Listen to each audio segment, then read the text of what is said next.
Assalamualaikum warahmatullahi wabarakatuh. Apa kabar kawan-kawan semuanya? Jumpa lagi di channelnya Madu Maribaya Salam. Semoga semuanya dalam keadaan sehat walafiat ya. Saya ucapkan selamat pagi semua, sehat selalu, dimudahkan rezekinya. Pada video kali ini saya sedikit berbagi pengalaman tentang budidaya suka dukanya budidaya lebah madu ya. Karena banyak yang bilang, Kang, kenapa madunya kok mahal, Kang?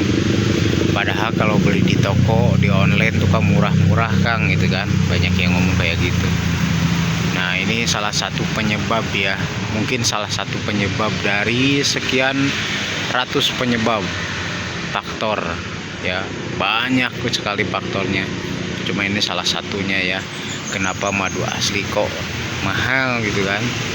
Padahal kalau untuk yang awam itu menganggap kalau madu asli itu kan gampang, Kang. Akang beli koloninya sekali, setelah itu Akang tinggal panen gitu kan. Itu pemikiran yang keliru kalau menurut saya. Kenapa? Karena saya peternak lebah ini dari 2018 ya. Maaf, 2016. Cuman saya berani jualan madunya 2018. Faktor yang paling membuat para peternak itu merasa agak sedikit frustasi dalam menghasilkan madu asli adalah cuaca. Nah, itu ya. Cuaca untuk di tahun ini 2026, apalagi ini bulan sekarang April ya. April itu kalau tahun-tahun sebelumnya itu sudah masuk musim kemarau. Nah, tapi untuk di tahun ini April tuh tensi hujannya malah meningkat. Nggak tahu kenapa, saya juga ya, karena mungkin ada perubahan iklim ya. Entah apalah itu, kita nggak ngerti. Yang jelas iklim sekarang sudah berubah, cuaca sudah berubah. Itu yang membuat produksi madu kita dari tahun ke tahun tuh sangat menurun. Nah, kenapa cuaca sangat berpengaruh dengan produksi madu? Salah satunya adalah bunga ya. Jadi bunga ini sangat berhubungan langsung dengan cuaca, terutama hujan. Nah, contohnya seperti ini. Kalau hujannya terus aja tiap hari hujan, tensinya tinggi gitu kan.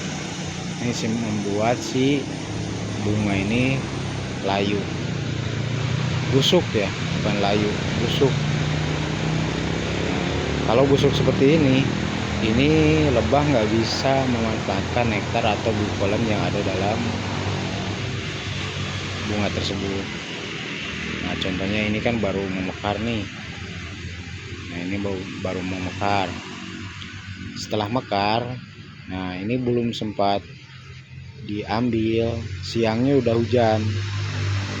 Nah, kalau hujan terus akhirnya bunganya busuk karena terlalu basah ya. Ini salah satu contoh ya. Ini salah satu contoh. Banyak sekali bunga-bunga yang busuk. Ini baru di tempat penangkaran kita. Belum lagi kalau kita melihat ke bunga-bunga yang ada di alam liar sana di dalam, pokoknya di hutan ya. Itu tidak jauh beda. Pasti sama, busuk juga gitu. Itu yang pertama. Yang kedua, ini bunga belum bukannya mekar, malah yang ada rontok nih. Ini contoh bunga kaliandra nih ya. Ini bunga kaliandra. Bunga kaliandra ini kalau misalkan ada sinar matahari, dia mekarnya sungguh luar biasa gitu ya. Tapi kalau hujan terus menerus seperti ini, bunganya nggak mekar, yang ada malah rontok ya bunganya. Jadi nggak bisa dimanfaatin oleh lebah. Itu ya, pertama busuk, kedua rontok, yang ketiga si lebah ini kan menyukai nektar yang hangat ya. Jadi nektar itu setelah hangat baru bisa dimanfaatkan atau dihisap sama lebah. Apa itu propolis juga sama ya. Getah-getah pohon tuh baru bisa diambil sama si lebah, dijadikan untuk propolis atau bahan baku sarang atau segala macam. Itu kan diambil di saat getah itu udah mencair. Kalau cuaca seperti ini terus, itu getah membeku dan lebah nggak bisa memanfaatkan si getah tersebut. Begitupun dengan nektar. Nektarnya ini belum bisa diambil oleh lebah. Ini contoh ya, tuh. Bunganya rontok-rontok. Bunganya rontok, busuk.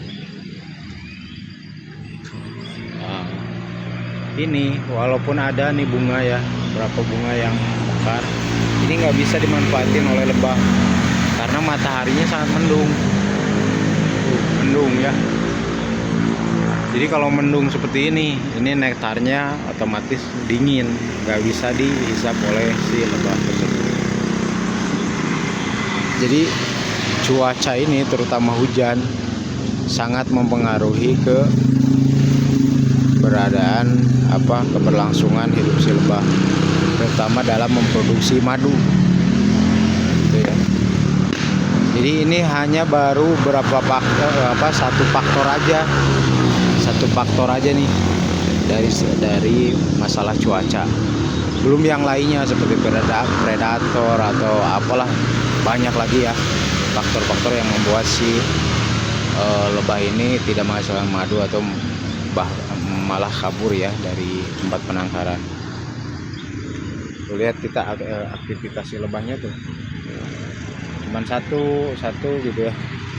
Itu pun tuh aktivitasnya nggak terlalu bagus gitu karena cuacanya dingin.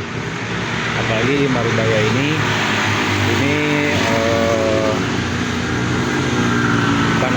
suhunya itu bisa mencapai minus 12 derajat, sampai 12 derajat pernah. Dan biasanya hari-hari biasa itu di 24 derajat, kadang-kadang 18, turun naik ya kalau di sini. Nah, itu salah satu faktor penyebab madu tidak bisa atau gagal produksi madu ya, lebah gagal produksi madu. Nah, itu salah satu faktor, baru salah satu faktor ya. Dan ini sangat mengganggu, sangat saya rasakan sebagai peternak lebah. Nah, itu mungkin penyebab kenapa madu asli kok mahal, Kang, kok mahal harganya gitu kan. Beda dengan madu-madu toko atau madu online. Maaf ya, kita bukan menjelekkan produk yang lain, cuman ini fakta gitu. Ini fakta. Kenapa madu online, madu toko kok bisa murah-murah? Nah, itu saya nggak tahu juga ya kenapa. Karena yang saya rasakan sebagai peternak lebah, jangankan menghasilkan madu berkintal-kintal gitu kan, atau berton-ton gitu kan, untuk menghasilkan madu puluhan kilo aja sangat sulit sekali. Aktivitas lebahnya kurang bagus ya, aktivitasnya kurang bagus. Jadi mereka banyak menghabiskan waktu di dalam kandang. Tuh, lihat, pokoknya busuk ya, busuk semua. Ya kawan-kawan, mungkin itu dulu ya video dari saya karena durasinya terlalu panjang. Mudah-mudahan bermanfaat atau bisa memberikan penjelasan, pemahaman kepada kawan-kawan semua pecinta madu yang merasa kemahalan gitu kan beli madu asli murni. Ini salah satu faktor penyebabnya ya. Semoga bisa menjawab pertanyaan-pertanyaan dari kawan-kawan yang mempermasalahkan dengan harga madu asli. Semoga sehat selalu buat semuanya. Terima kasih yang sudah menonton channel saya, selalu setia menonton channel saya. Semoga diberikan kemudahan dalam mencari rezeki, disehatkan selalu, dimudahkan segala urusannya. Terima kasih. Assalamualaikum warahmatullahi wabarakatuh.